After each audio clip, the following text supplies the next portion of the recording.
Hi folks, Brendan Anderson. Welcome back to my 7-day property strategy series. And in this episode number 5, we're going to talk about buy to flips as a property trading strategy. So, a buy to flip, you buy the property, refurb and renovate it, and then hopefully sell it on for a fairly good profit at the end. Now you need to make sure that when you're wanting to do one of these, you have a criteria. You have a maximum amount of total acquisition costs, and you have the minimum amount of profit you'll accept before you go and do the deal. If it doesn't meet that criteria, don't do the deal. If it does meet it, do it. It's as simple as that. It takes all emotion out. It's a black or white binary choice. So some pros you want to look at with the buy to flip strategy. Again, I've said it can have large profits. You can have really good profits.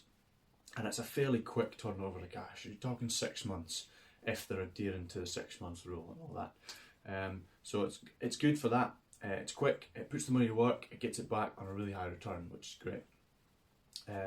Some of the cons though, it could take you longer than you plan to sell. So that way, if you're a mortgage buyer, you'd still be paying on a mortgage. So say if it took you 9 months or 8 months to sell, a couple of months it's sat on the market for, it'll take you longer to sell it. And hopefully that's not the case, but you've got to take that into account and consideration. That could eat away your profits and kill the deal. Blown budgets on refurbs, again, you hear horror stories of this, you see it on like Homes of the Hammer all the time if anyone's ever watched that.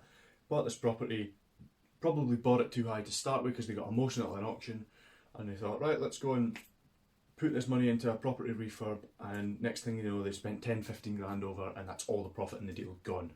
They got an experience out of it, but that's all they learned. In fact, they maybe even made a loss. So you need to really be sure of your numbers, make sure you work with a builder you can trust. Maybe you've got your own joinery firm or something, or plumbing firm or whatever. You've got access to trades on hand, that's great. That'll help you out massively. If you don't, try and partner with someone and just split the deal 50-50. It's better to have 50% of something than 100% of nothing, isn't it? So find someone to complement your skills if you're not sure. Again, paying too much to start with. I was just mentioned about getting emotional at an auction. And that can happen. You know, you get excited, you get in the buzz, and next thing you're putting your hand up way above what you said you were going to. So make sure you don't overpay. And the key to not overpaying is knowing where your limit is. And to know where your limit is, you need to know the end market after the refurb. That is the key.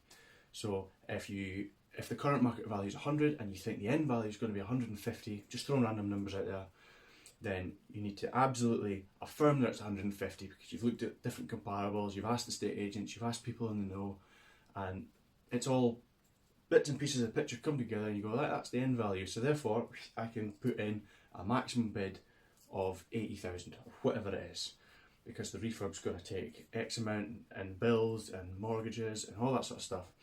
So you just need to know your figures really, really well.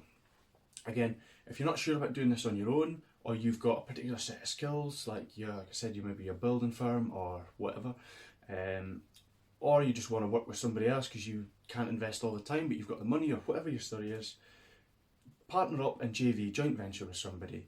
Get somebody to help you out and just share the profits 50-50, and that way it's less risk because you're getting the help that you need and you're still getting a good profit at the end of the day. And I hope that helps anyway. I hope you enjoyed that. If you've got any questions, comment below. If you've got any experience of buy to flips or horror stories, then I'd love to hear them. Drop them below as well. I'll reply to every single comment. Tomorrow, I've done it again. I've forgotten exactly what tomorrow's going to be. Tomorrow's going to be slightly different. Tomorrow's going to be a passive property investments.